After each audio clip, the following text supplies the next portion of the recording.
तो इस राखी के लिए मैं आप सबके लिए लेकर आई हूँ कुछ स्पेशल सी मिठाई की रेसिपी। तो इस रेसिपी को ज़रूर से ट्राई करिएगा, आपको बहुत ज़्यादा पसंद आने वाला है। तो इस रेसिपी को चलिए मिलकर बनाते हैं। इसके लिए आपको ले लेना है खीरा।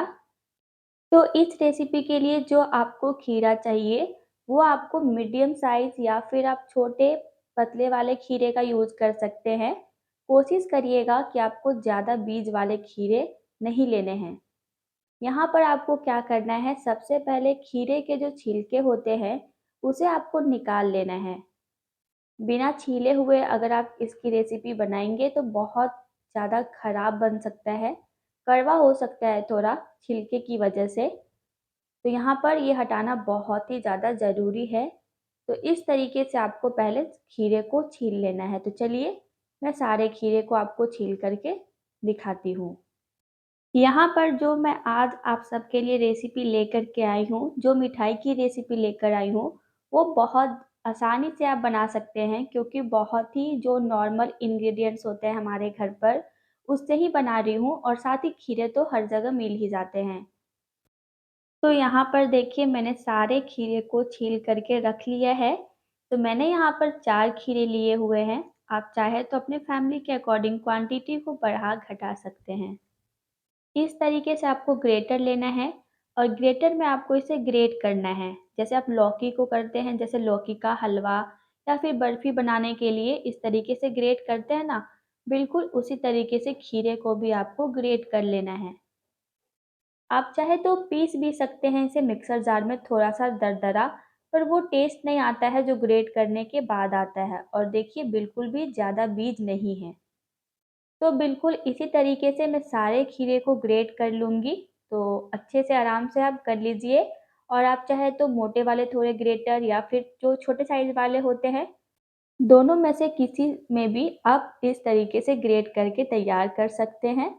तो चलिए मैं सारे खीरे को इसी तरीके से ग्रेट करके आपको दिखाती हूँ। इसकी जो बर्फ़ी या फिर हलवा जो भी आप बनाते हैं, बहुत ज़्यादा टेस्टी बनता है।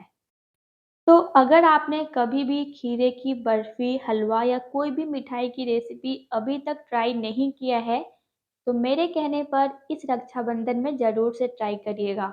बहुत ज़्यादा ईज़ी है, आपको बनाने में बहुत ज़्यादा आसानी होगी क्योंकि मैंने इसे बहुत अच्छे से बताया है। आराम से मैंने खीरे को ग्रेट कर लिया है। अब इसके लिए आपको लेना है ड्राई फ्रूट्स, तो यहाँ पर 10 से 12 बादाम ले लूँगी। यहाँ पर 8 से 10 काजू लेना है आपको। यहाँ पर आप अपने मनपसंद के अकॉर्डिंग ड्राई फ्रूट्स को ऐड कर सकते हैं या फिर स्किप कर सकते हैं। साथ ही 15 से 20 पिस्ता है। क्वांटिटी को भी थोड़ा ज़्यादा या फिर कम कर सकते हैं। यहाँ पर आपको इस तरीके से पाउडर बना लेना है या फिर आप चाहे तो दरदरा भी इसे पीस सकते हैं। यहाँ पर मैं कढ़ाई में घी ऐड कर लूँगी, तो ये मेरा एकदम घर वाला घी है, तो चलिए मैं यहाँ पर 4 से 5 चम्मच घी ऐड कर लेती हूँ। अगर आप घी खाना बिल्कुल नहीं पसंद करते हैं, तो इसके जगह पर आप तेल का भी यूज़ कर सकते हैं, पर आपको सरसों का तेल ऐड नहीं करना है।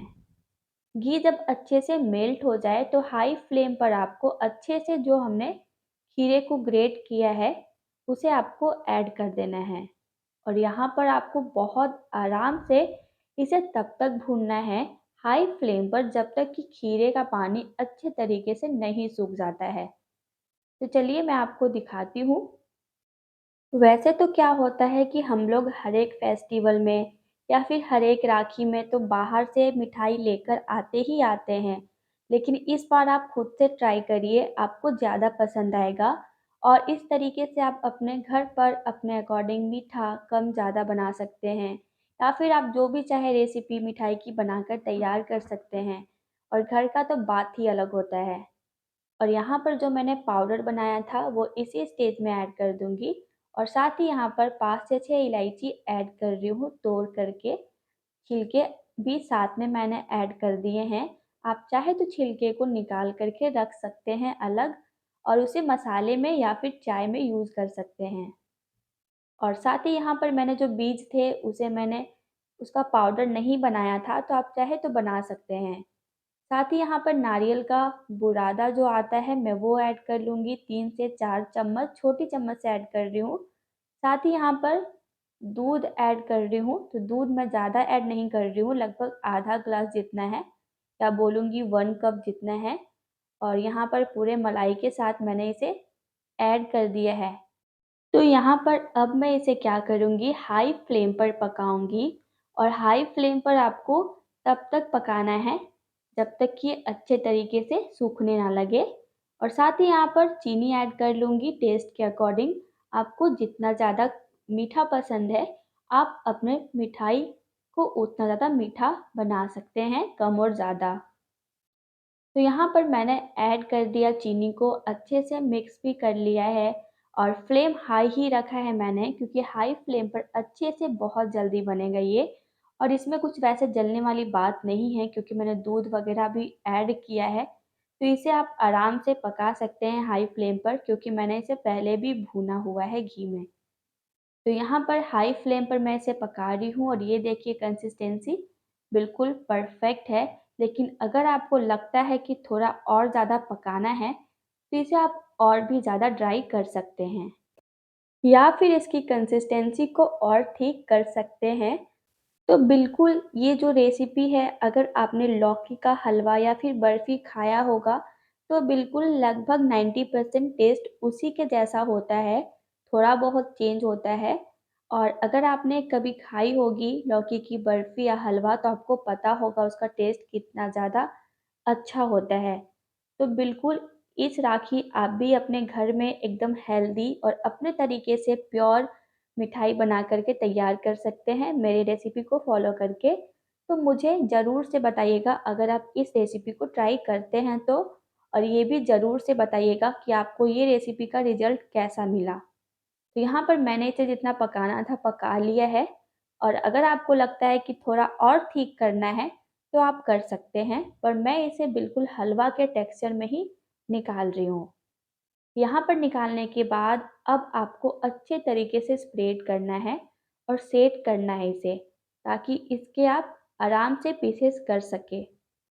तो ये रेसिपी बहुत ज़्यादा टेस्टी बनता है और एकदम फ्लेवरफुल बनता है। तो आप ज़रूर ट्राई करें, साथ ही मुझे कमेंट भी करें। और मेरे यूट्यूब चैनल पर लौकी का, गाजर का हलवा, बर्फ़ी सब कुछ अपलोड किया हुआ है, तो आप जाकर देख सकते हैं। क्योंकि राखी आ रही है, बहुत लोगों का होता है कि नहीं बाहर से मिठाई नहीं लेकर आना है, घर पर ही कुछ बनाना है। तो आप मेरे यूट्यूब चैनल पर विज़िट कर सकते हैं और आराम से रेसिपी बना सकते हैं घर पर। तो यहाँ पर मैं कुछ ऊपर से सिल्वर वर्क भी डाल दूँगी, तो आप चाहे तो इस तरीके से आप ऊपर से फैला लीजिए, क्योंकि इससे पूरा देखने में ना एकदम ओरिजिनल मार्केट जैसा दिखता है। अगर आपके पास नहीं है तो नहीं भी डाल सकते हैं, कोई ज़रूरी नहीं है ऐसा। और साथ ही थोड़ा-सा ऊपर से नारियल का बुरादा ऐड कर दूँगी इस तरीके से, ताकि ऊपर से भी देखने में बिल्कुल अच्छा-सा दिखे ये होटल जैसा। साथ ही थोड़ा-सा केसर के धागे आपको ऐड कर देना है। तो मेरे पास ना थोड़े से ही केसर बचे हुए थे, तो मैंने थोड़ा-सा यहाँ पर 10 से 12 ऐड कर दिया है केसर के धागे को। साथ ही थोड़ा-सा ड्राई फ्रूट जो मैंने बिल्कुल बारीक तो नहीं बोलूँगी, थोड़ा-सा छोटे-छोटे पीसेज़ में मैंने कट कर लिया था और ऊपर से इस तरीके से बादाम, काजू और पिस्ता को ऐड कर दी हूँ। तो यहाँ पर आप देख रहे होंगे बिल्कुल सेट हो चुका है ये। और यहाँ पर मैंने इस हलवा को ज़्यादा थिक नहीं किया था, मैंने ज़्यादा ड्राई नहीं किया था, तो आप चाहे तो ड्राई कर सकते हैं। तो इस तरीके से आपको शेप दे देना है, आपको जैसा भी शेप पसंद है। तो यहाँ पर मैं थोड़े बड़े-बड़े पीसेज़ में कट कर लेती हूँ, तो चलिए मैं आपको कट करके दिखाती हूँ। आपने कभी सोचा नहीं होगा कि आप खीरे से भी मिठाई बना कर के तैयार कर सकते हैं, वो भी इतना ज़्यादा सॉफ्ट और टेस्टी, जो मुँह में जाते ही घुल जाए और आपको बार-बार बनाने का मन करे। तो ये देखिए एकदम बर्फ़ी कट करके तैयार है, और इसे आप रक्षाबंधन में या फिर ऐसे ही बना कर के ट्राई कर सकते हैं। वैसे तो अभी मिठाई का सीज़न आ रहा है, इसे आप दिवाली में भी बना सकते हैं या फिर गणेश चतुर्थी में बना सकते हैं। तो इस रेसिपी को ज़रूर ट्राई करिएगा, साथ ही मुझे फीडबैक ज़रूर से शेयर करिएगा कि आपकी रेसिपी कैसी बनी और आपको ये रेसिपी पसंद आई या नहीं। तो यहाँ पर ये रेसिपी बनकर तैयार है, उम्मीद है कि आपको रेसिपी पसंद आई होगी। तो चलिए मिलती हूँ नेक्स्ट वीडियो में एक नई और अतरंगी रेसिपी के साथ। तब तक इस रेसिपी को एंजॉय करिए और खूब सारा प्यार दीजिए। Thank you.